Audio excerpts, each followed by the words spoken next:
एक मिनट में हो गया। नमस्कार साथियों, मैं हूं अमरचंद्र यादव, राष्ट्रीय प्रसार टीवी जर्नलिस्ट, जिला मुख्य पत्रकार अयोध्या।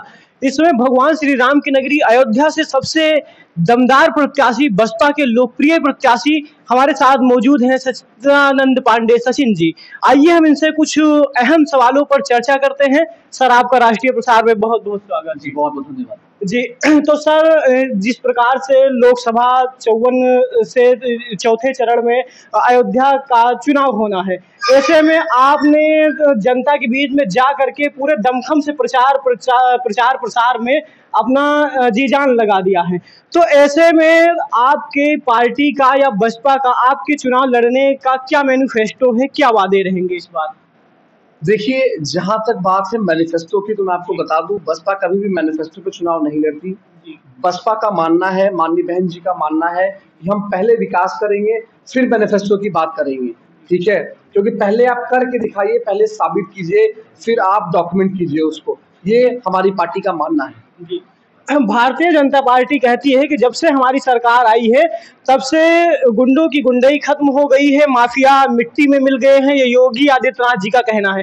तो आपको कहाँ तक लगता है कि जो गुंडा राज था वो योगी आदित्यनाथ जी की सरकार में कम हुआ है, खत्म हुआ है?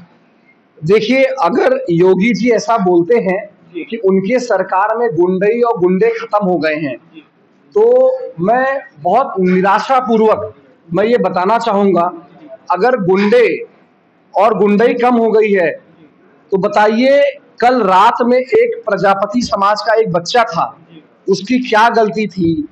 लोग गमछा बांध के आए और उसको इतना मारे हैं कि उसके पैर वगैरह टूट गए हैं, मल्टीपल फ्रैक्चर है। ये कहाँ की घटना है सर? ये आपके मिल्कीपुर जो है विधानसभा के अंतर्गत ये घटना है। उसी मिल्कीपुर विधानसभा के अंतर्गत एक गांव पड़ता है परसावा, जो कि इनायत नगर थाने में आता है।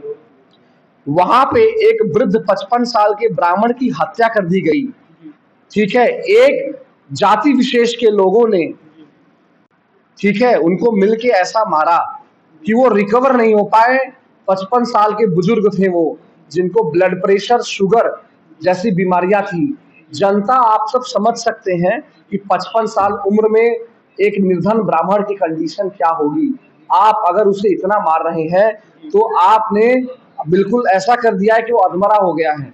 अगर उसको दवाई और उसको सही से दवाई नहीं मिली, तो फिर उसका जो बचना इम्पॉसिबल है। और वही उस वृद्ध ब्राह्मण के साथ हुआ है कि उसको मारा गया। लोकल डॉक्टरों ने पट्टी मलहम किया। हम कल उन डॉक्टरों के पास गए थे, जिन्होंने पट्टी मलहम करके ये पुष्टि की है कि उन्होंने चोट लगने की वजह से पट्टी मलहम किया था। हमारे पास वो वीडियो है, मैं आपको वीडियो शेयर कर दूंगा। ठीक है, जो लोग लेके गए थे उन्होंने पट्टी मलहम किया था। और वही उसके बाद जो इनकी पुलिस है, जो उस थाने के एसएचओ है संदीप सिंह जी, मुझे तो उनके ऊपर बहुत ही शर्म आती है कि आप जैसा जो है इंचार्ज एक थाने का, जिसने संविधान का शपथ लेके ये कसम खाई है कि मैं सबके प्रति न्याय रखूंगा और न्याय करूंगा, लेकिन आपने एक जाति विशेष के प्रति यहाँ पे आपने बायस्ड होके आपने उस गरीब निर्धन ब्राह्मण का आपने एफआईआर तक नहीं लिखा। यानी कि शासन प्रशासन की तरफ से उस पर कोई कार्रवाई नहीं की गई, शासन प्रशासन पूरी तरह से मूक दर्शक बना हुआ है। देखिए, वो समय था, मैं अपने क्षेत्र दरियाबाद रास्ते में जा रहा था। मैं बहुत आगे निकल चुका था, रौनाही के आगे। तो मुझे यहाँ से कुछ वरिष्ठ लोगों का फोन आया। मुझे ये बताया गया, भैया ऐसी ऐसी घटना हुई है। घटना सुन के मैंने अपने पूरे गाड़ियों का जो है काफिला घुमवाया कि चलिए चलते हैं और देखते हैं क्या घटना हुई है। मौके पे मैं पहुंचा तो बॉडी वहां रखी हुई थी। गांव का कोई व्यक्ति नहीं पहुंचा कि वो बॉडी रिकवर कराए। ठीक है, तो माननीय आप लोग जैसे मीडिया, इस स्तंभ, आप जो है इस समाज का चौथा स्तंभ है। आप लोग की मदद से, उसके बाद कुछ पुलिसकर्मी आए, उनकी मदद से उनकी बॉडी रिकवर करके पोस्टमार्टम को भेजी गई। सोचिए, इस राम राज में मिल्कीपुर जो कि अयोध्या से इतने निकट है, अगर ये दुर्दिन देखना पड़ रहा है, तो मैं कन्याकुमारी और जम्मू कश्मीर में लोग क्या दिन देखते होंगे। बताइए क्या यही रामराज है? अगर यही रामराज है योगी जी, तो रामराज तो हमको नहीं चाहिए ऐसा, जहाँ पे लोग डरे, जहाँ पे आपकी पुलिस, आपके थाने के थानेदार FIR लिखने को मना कर दें। ठीक है, भाजपा कहती है कि जब से हमारा कश्मीर से धारा 370 हटाया है, तब से हिंदुस्तान में जो आतंकवाद है वो आतंकवाद कम हुआ है। ये आपको कहाँ तक लगता है सर? देखिए, अब कश्मीर का प्रतिनिधि मैं नहीं हूँ, तो मैं कश्मीर के ऊपर व्यक्तिगत टिप्पणी नहीं करना चाहूंगा।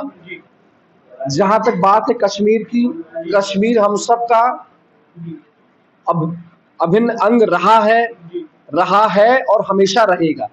कश्मीर अपने भारत खंड का हिस्सा हमेशा रहेगा और मुझे कश्मीर पे गर्व है। जी, मैं इतना कहना चाहता हूँ। जैसा कि समाजवादी पार्टी का जो PDA गठबंधन है वो कह रहे हैं कि हमारे गठबंधन में पिछड़ा, दलित, अल्पसंख्यक सबको बराबर का अधिकार मिल रहा है, तो आपको कहां तक लगता है उसी समीकरण को साधते हुए इस बार बसपा से जो बसपा से जो माने जाते हैं, जो अल्पसंख्यक और जो बहुजन वोटर माने जाते हैं, जो दलित वोटर, उनके बेस वोटर माने जाते हैं बहुजन समाज पार्टी के, तो ऐसे में मायावती जी का PDA गठबंधन में न शामिल होना, तो इस समीकरण को साधते हुए राष्ट्रीय अध्यक्ष अखिलेश यादव जी ने अयोध्या लोकसभा क्षेत्र 54 से अवधेश प्रसाद जी को इस क्षेत्र से यहाँ से उतारा है, एक दलित समीकरण को साधते हुए, क्योंकि वो रावत समाज से आते हैं। तो आपको कहाँ तक लगता है कि क्या उनका जो दलित समाज है, क्या समाजवादी पार्टी के साथ इस बार जा पाएगा? कितनी मजबूती के साथ समाजवादी पार्टी इस क्षेत्र से चुनाव लड़ पाएगी? देखिए, मैं आपके इतने बड़े प्रश्न का एक लाइन में उत्तर देना चाहूंगा। मैं आपको बताना चाहूंगा, माननीय अखिलेश जी कभी बोलते हैं PDA को पिछड़ा, दलित और अल्पसंख्यक, कभी बोलते हैं पिछड़ा, दलित और अगड़ा।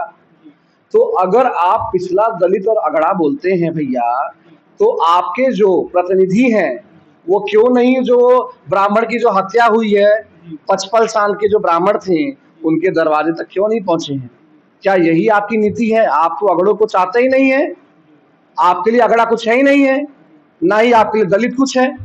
वो प्रजापति समाज का जो बच्चा है उसको मारा गया, वो तो पिछड़ा में आता है ना? तो बताइए, आप पहुंचे उसके यहाँ पे, आपके प्रतिनिधि पहुंचे उसके यहाँ पे? जनता पूछे भैया, ना आप अगड़े के यहाँ पहुंचते हैं, ना आप पिछले के यहाँ पहुंचते हैं, तो आप पहुंचते कहाँ हैं? आप जनता को बेवकूफ बनाना बंद करें, जनता बेवकूफ नहीं बनने वाली है। आप अपने प्रतिनिधि को जो है बताएं कि उनका समय जो है विश्राम करने का आया है, वो विश्राम करे, ज्यादा लोड ना ले। उम्र 80 साल की हो गई है, बड़े हैं, बुजुर्ग हैं, वरिष्ठ हैं, वो आराम करें। अब अयोध्या का नेतृत्व जो है किसी नवयुवक के हाथ में दे, जो मजबूती से यहाँ के यूथ के बारे में सोचे, और जो पिछड़ा, दलित और अगड़ा कि जो जुमलेबाजी आप भी करते हैं, आप कहीं ना कहीं आप भी भाजपा की बी टीम ही है, जो साफ साफ दिख रहा है हमें और जनता को भी। कहने का मतलब, अगर देखा जाए तो भारतीय जनता पार्टी की सरकार में, 10 वर्षों की सरकार में कितना विकास हो पाया है भारतीय जनता पार्टी की सरकार में अयोध्या में?